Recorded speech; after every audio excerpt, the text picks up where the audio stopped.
Bienvenue dans Écho d'Afrique, là où les pierres parlent et où les ombres du passé tracent des chemins de mémoire.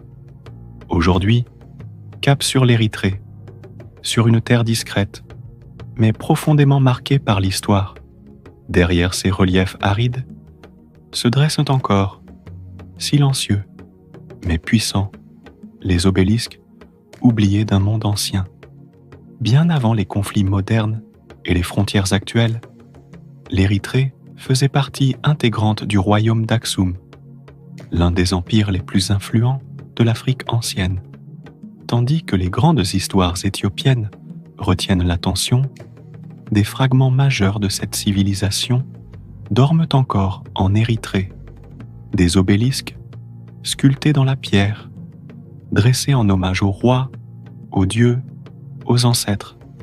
Chaque obélisque, avec ses gravures géométriques et ses formes élancées, raconte un récit d'élévation spirituelle, de prestige politique et d'un art maîtrisé à la perfection.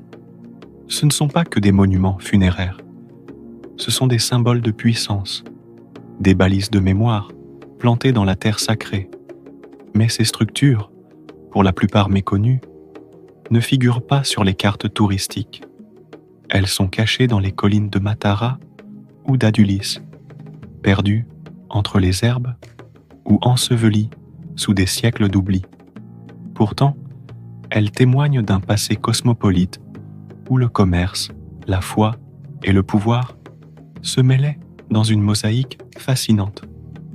À travers ce voyage sonore, on découvre non seulement la beauté brute de la pierre taillée, mais aussi le rôle oublié de l'Érythrée dans le rayonnement de l'Afrique antique.